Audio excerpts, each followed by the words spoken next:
أعوذ بالله من الشيطان الرجيم بسم الله الرحمن الرحيم واتبعوا ما تتلو الشياطين على ملك سليمان وما كفر سليمان ولكن الشياطين كفروا يعلمون الناس السحر وما أنزل على الملكين ببابل هاروت وماروت وما يعلمان من أحد حتى يقولا إنما نحن فتنة فلا تكفر فيتعلمون منهما ما يفرقون به بين المرء وزوجه وما هم بضارين به من أحد إلا بإذن الله ويتعلمون ما يضرهم ولا ينفعهم ولقد علموا لمن اشتراه ما له في الآخرة من خلاق ولبئس ما شروا به أنفسهم لو كانوا يعلمون ولو أنهم آمنوا واتقوا لمثوبة من عند الله خير لو كانوا يعلمون صدق اللہ العظیم۔ یہ قرآن مجید کی سورہ بقرہ کی آیت نمبر 102 اور 103 ہیں۔ سابقہ دروس میں یہ بات بہت پہلے سے چلی آ رہی ہے کہ قرآن مجید کی ان آیات میں اور اس سے پہلے کی آیات میں تذکرہ ہے بنی اسرائیل کا، اور بنی اسرائیل کے تذکرے کا یہ سلسلہ شروع ہوا تھا سورہ بقرہ کے رکوع نمبر 4 سے۔ رکوع نمبر 4 میں صرف اجمالاً بیان کیا گیا، جیسے کسی مضمون کی صرف کسی ٹاپک کی صرف ہیڈنگ بیان کی جاتی ہے، اور رکوع نمبر 5 سے یعنی وہاں سے یہ سلسلہ شروع ہوا کہ مکمل تفصیل کے ساتھ ان کے ہر عمل کو، ان کے کارناموں کو قرآن نے کھول کر بیان کیا ہے۔ اب آیت نمبر 101 جو اس سے پہلے درس میں ہو چکی ہے، گزر چکی ہے، وہاں بات آئی تھی اس بات کی کہ جب ان کو دعوت دی جاتی ہے اس بات کی کہ تم اللہ کے نبی کو اور اللہ کے نبی پر جو چیز جو کلام اللہ اتر رہا ہے اس پر ایمان لاؤ، یہ اس پر ایمان نہیں لاتے، بلکہ الگ الگ بہانے کرتے ہیں۔ ان میں سے ایک بہانہ یہ بتلایا گیا کہ ہم تو اس لیے قرآن نہیں مانتے کیونکہ جبرائیل وہ قرآن تمہارے اوپر لے کر آتا ہے، اور جبرائیل وہ تو ہمارا دشمن ہے۔ الگ الگ وجہ انہوں نے بیان کی، تو قرآن نے اس کا جواب یہ دیا تم قرآن کو تو کیا مانو گے، تم تو خود تورات کو نہیں مانتے جو خود تمہارے اوپر تمہارے نبی پر نازل ہوئی ہے، کیسے نہیں مانتے؟ قرآن نے کہا کہ وَلَمَّا جَاءَهُمْ رَسُولٌ مِّنْ عِنْدِ اللَّهِ مُصَدِّقٌ لِمَا مَعَهُمْ، جب نبی اکرم صلی اللہ علیہ وسلم آئے اور آپ کے اوپر قرآن مجید آپ کے قلب اطہر پر حضرت جبرائیل علیہ السلام کے ذریعے سے اترنے لگا، تو وہ کلام تو یعنی قرآن مجید تو وہ ہے مصدق لما معہم، جو یہ بتلاتا ہے کہ تورات سچی کتاب ہے۔ یہ کہا گیا کہ قرآن مجید تو خود اس کی گواہی دے رہا ہے جو آپ کے ساتھ قانون ہے، جو آپ کے پاس خدائی آسمانی کتاب ہے وہ بھی سچی ہے۔ اب اگر تم قرآن کا انکار کرو گے تو ایک طرح سے تورات کا بھی انکار ہے۔ کیوں؟ تورات خود کہہ رہی ہے کہ ایک آخری نبی آئیں گے، ان پر یہ کلام اترے گا، اور قرآن یہ کہہ رہا ہے کہ تورات سچی کتاب ہے، تم اس کا انکار کرو یا اس کا انکار کرو، بات تو ایک ہے۔ تو قرآن نے کہا بات یہ نہیں ہے، اصل مسئلہ یہ ہے نبذ فریق من الذین اوتوا الکتاب، یہودیوں تمہاری ہر زمانے میں ایک جماعت ایسی رہی ہے کہ اس کے یہاں اللہ کی کتاب کی کوئی حیثیت نہیں ہوتی، بلکہ کتاب اللہ کے ساتھ ان کا معاملہ، ان کا سلوک یہ ہوتا ہے کہ وراء ظہورہم، وہ اپنے پیٹھ کے پیچھے ڈال دیتے۔ پیٹھ کے پیچھے ڈالنے کا مطلب اس کو ترجیح نہیں دیتے، اس کتاب اللہ کی کوئی حیثیت نہیں ہوتی، اپنے دل کی خواہشات، ان کا اپنا جو نفس کہتا ہے اس کو مانتے ہیں، اس کو فالو کرتے ہیں، بس۔ تو اب قرآن بیان کر رہا ہے کہ انہوں نے کتاب اللہ کو نہیں مانا، کتاب اللہ کی پیروی نہیں کی۔ کس کی پیروی کی؟ اس کا بیان اب ہے۔ واتبعوا ما تتلو الشیاطین علی ملک سلیمان، انہوں نے اس کی پیروی کی جس کا چرچا کیا کرتے تھے شیاطین، خبیث جنات، کہاں؟ حضرت سلیمان علیہ السلام کی سلطنت اور آپ کی مملکت میں۔ وہ چیز کیا تھی؟ پہلے آپ آسان سے ترجمہ سن لیں۔ وما کفر سلیمان، اور سلیمان نے علیہ السلام انہوں نے کفر نہیں کیا، انہوں نے غلط کام نہیں کیا۔ کس نے کیا؟ ولکن الشیاطین کفروا، یہ تو خبیث جنات نے کفر کیا ہے، غلط کام کیے ہیں۔ کیا؟ یعلمون الناس السحر، لوگوں کو جادو سکھاتے تھے۔ وما انزل علی الملکین ببابل ہاروت و ماروت، اور انہوں نے اس کے ساتھ ساتھ یہودیوں نے اس کی بھی پیروی کی، اس کے بھی پیچھے چلے۔ کس کے؟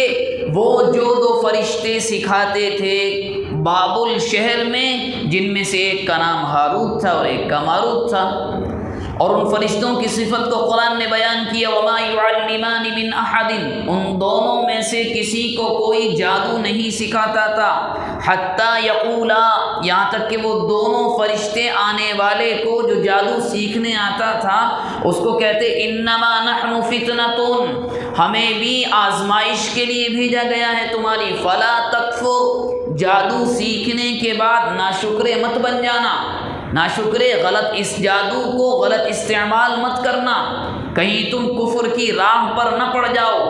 وما هم بضارین بہ من احد الا باذن اللہ، اور جو وہ لوگ جادو سیکھتے تھے تو قرآن کہہ رہا ہے کہ وہ اس کے ذریعے سے کسی کو نقصان نہیں پہنچاتے تھے، کسی کو بھی نہیں، الا باذن اللہ، اگر کسی کو نقصان بھی پہنچا تو تقدیر الہی سے بس۔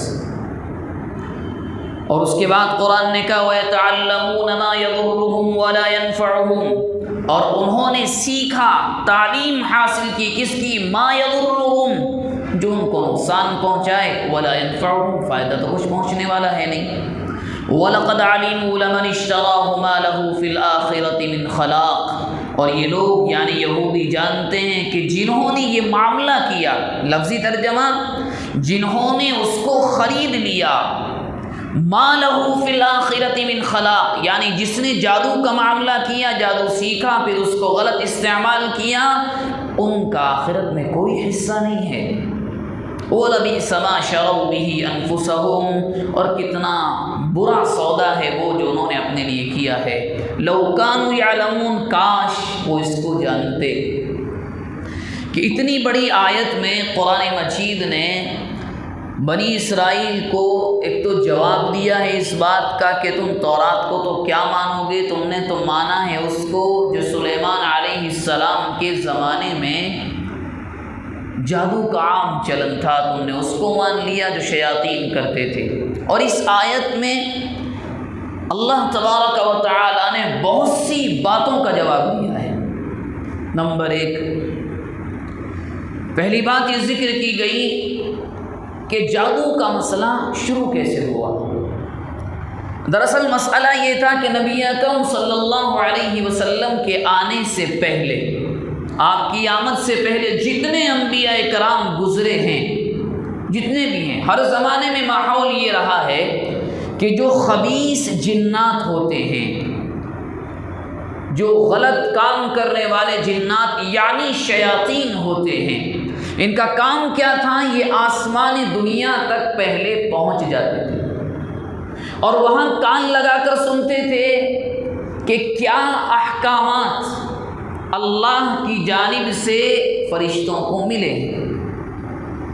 فرشتوں کو اللہ کی جانب سے احکامات ملتے ہیں، کس کو کتنی روزی ملنی ہے، کہاں پانی برسایا جائے گا، کہاں کھیتی اچھی ہوگی، کہاں قحط سالی ہوگی، کہاں کھانا مہنگا ہوگا، احکامات ملتے ہیں، فرشتے اس کو عمل کرتے ہیں لا کر۔ اب یہ جنات وہاں سے سن لیتے تھے، سننے کے بعد جو لوگ جن سے ان کی دوستیاں تھیں، یعنی کاہن، نجومی، ستاروں کو دیکھ کر ہاتھوں کو، جیسے آج کے زمانے میں جس کو ہم اور آپ اگر کہیں تو ایسٹرولوجی، کہ ہاتھ دے کر یہ بتلانا کہ تمہارا وہ ہو جائے گا، کل کو یہ ہونے والا ہے، ان سے ان کی دوستیاں تھی، یہ آ کر بتلاتے تھے کل کو یہ ہونے والا ہے، یہ ہو جائے گا۔ اب یہ کیا کرتے تھے، جو شیاطین نے آ کر بتلایا اس میں اپنی طرف سے مرچ مسالہ لگایا، لوگوں کا بیوقوف بنایا۔ یہ چیز اتنی عام ہو گئی، یہ چیز اتنی عام ہو گئی کہ اللہ کی جانب سے انبیاء کرام کو جو معجزات دیے جاتے تھے، مثال کے طور پر معجزہ حضرت موسیٰ علیہ السلام کو دیا گیا، آپ کا عصا مبارک فرعون کے دربار میں سانپ بن گیا، سب کو نکل گیا۔ آپ کے بغل میں کہ آپ کو یہ معجزہ دیا گیا کہ بغل میں ہاتھ دبائے، یوں دکھایا تو سورج سے زیادہ چمکدار۔ اللہ کے نبی کو بھی معجزات دی، یعنی معجزہ وہ چیز جو انسانی عقل میں نہ آئے، سمجھ میں نہ آئے، اور یہ حکم ہوتا ہے حکم الہی سے۔ اب کیا ہوا کہ ان نجومیوں نے، جنہوں نے اپنے آپ کو جادوگر کہنا شروع کیا، جو شیاطین آ کر بتلاتے تھے، یہ چیز اتنی عام ہوئی کہ لوگوں نے نعوذ باللہ حضرت سلیمان علیہ السلام کو جادوگر کہنا شروع کر دیا۔ ان یہودیوں نے، یہ جادوگر نبی نہیں ہیں۔ اور حضرت سلیمان علیہ السلام کے کان میں جب یہ بات پڑی، یہ چیز اتنی عام ہو گئی، تو آپ کی تو حکومت ہواؤں پر ہر چیز پر تھی، سب جو انہوں نے یہ کتابوں پر کہیں نہ کہیں لکھ لیا کرتے تھے، سب قبضے میں کرایا، اپنے کارندوں کو بھیجا، اپنے سپاہیوں کو بھیجا، سب چھنوایا، کس کس کے پاس کیا ہے، سب چھین لیا گیا، اس کو ایک صندوق میں بند کیا، اپنے تخت کے نیچے دفن کر دیا۔ اب ہر انسان کو اس دنیا سے جانا ہے، حضرت سلیمان علیہ السلام کا بھی انتقال کا وقت آیا، آپ بھی چلے گئے۔ تو انہوں نے کیا کیا، پہلے یہ بات مشہور کی کہ سلیمان نعوذ باللہ وہ کہاں نبی تھے، کون سا معجزہ، جادوگر تھا، باقاعدہ یہ الفاظ یہودی کہا کرتے تھے، جادوگر تھے۔ اور کیسے، صندوق کو دیکھو اس کی کتابیں، اپنا جو بادشاہ نے قبضہ کیا، سلیمان علیہ السلام نے دفن کرایا، اسی کو نکال کر سلیمان علیہ السلام کو بدنام کر دیا، اپنا فائدہ۔ اور یہ کیا کرتے تھے، اس سے خوب فائدہ اٹھاتے تھے، لوگوں کو جادو سکھانا، اور اس کے پیچھے اتنے پڑ گئے کہ اللہ رحم، یہودی۔ اب یہ اتنا عام ہو گیا، اتنا عام ہو گیا، تو یہاں ایک بات تو یہ جواب دی، جو یہود مدینہ اللہ کے نبی جب آئے اور دعوت دینے لگے تو اللہ کے نبی نے بتایا سلیمان تو میرے بھائی ہیں نبوت کے لحاظ سے۔ انہوں نے کیا کیا، آپ سلیمان کے بارے میں کہتے نہیں وہ تو جادوگر تھے۔ قرآن نے اس کا جواب دیا، وما کفر سلیمان، سلیمان علیہ السلام نے نعوذ باللہ کوئی غلط کام نہیں، وہ تو ہمارے بندے تھے۔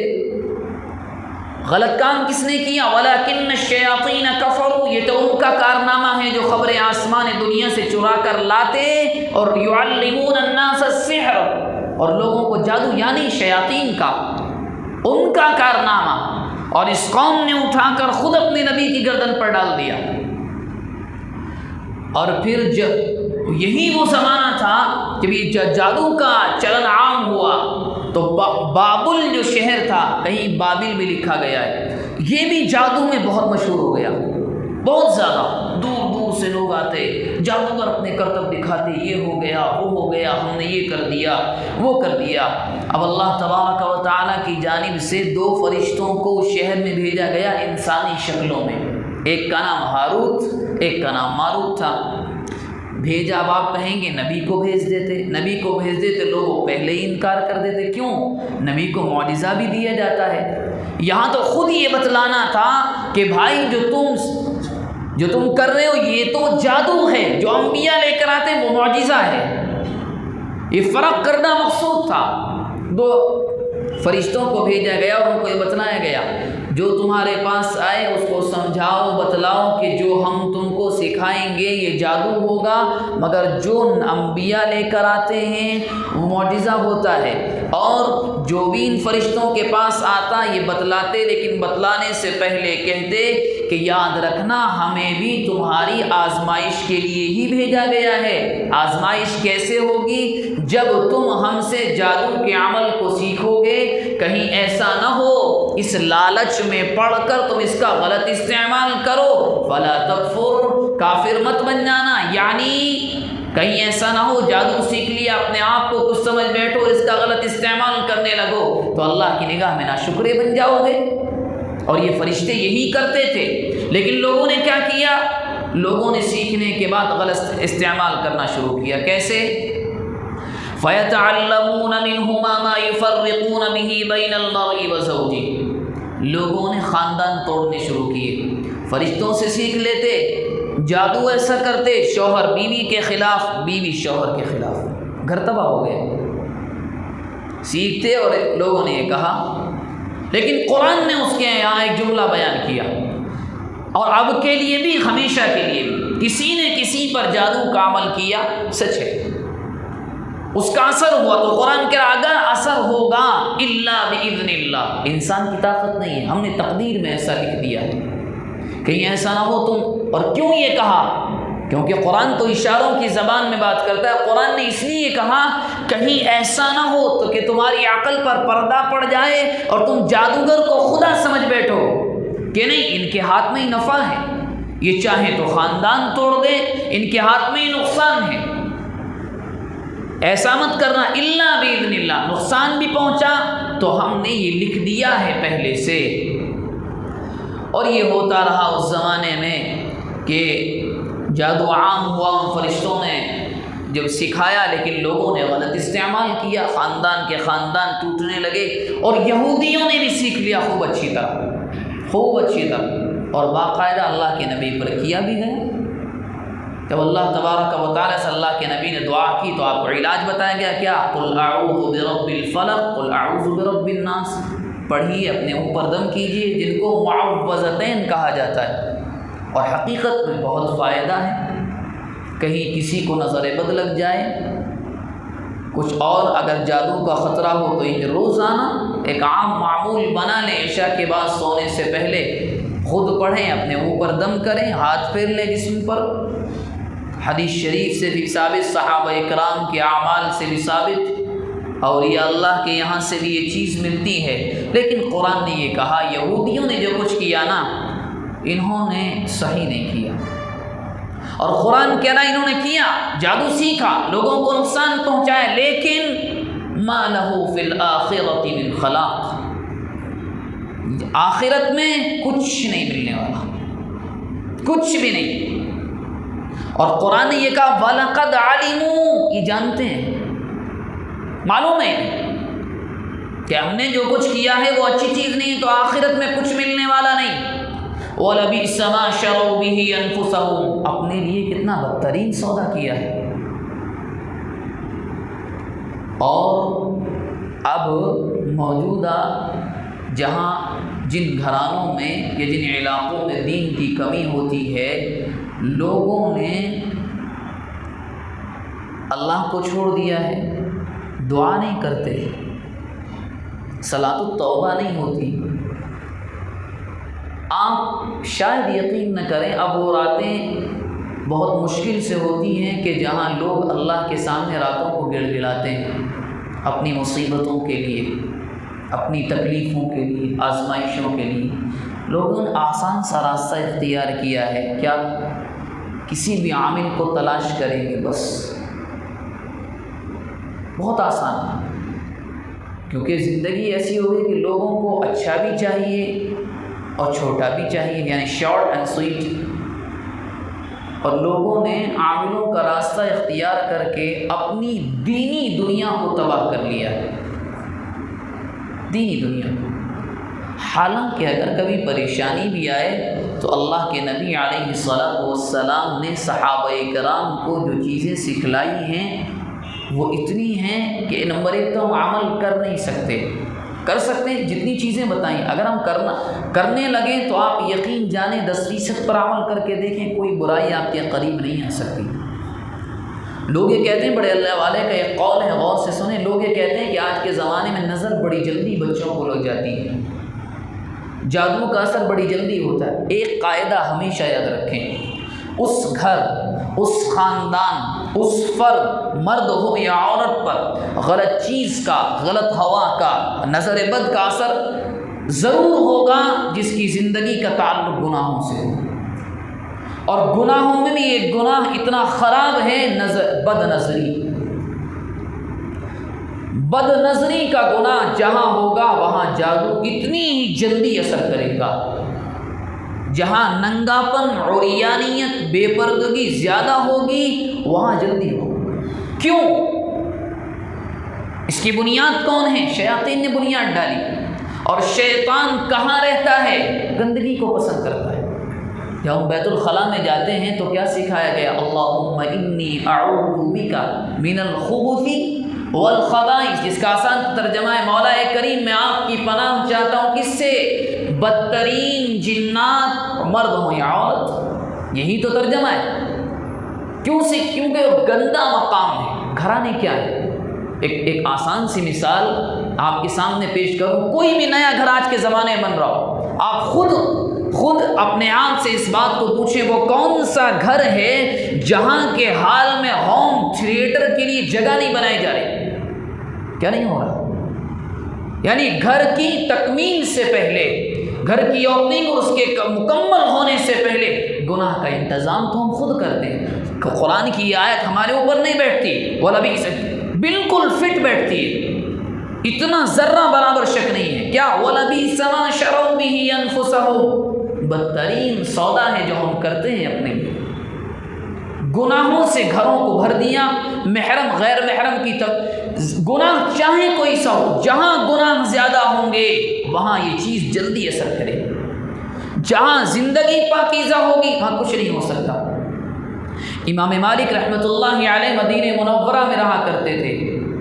آپ کا وہ جملہ تو یاد نہیں ہے مجھے، وہ کتابوں موجود کہا کرتے تھے، میں دعا پڑھتا ہوں، اگر میں یہ دعا نہ پڑھتا تو یہودی مجھے گدھا بنا دیتے جادو سے۔ حقیقت میں نہیں، گدھے کا مطلب بے وقوف بنا دیتے۔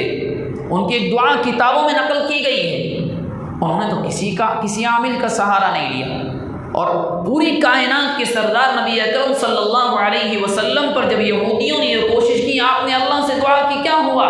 محمد پڑھی، قل اعوذ برب الفلق من شر ما خلق ومن شر غاسق اذا وقب، قل اعوذ برب الناس، لیکن مکمل یقین کے ساتھ، مکمل پختہ عقیدے کے ساتھ۔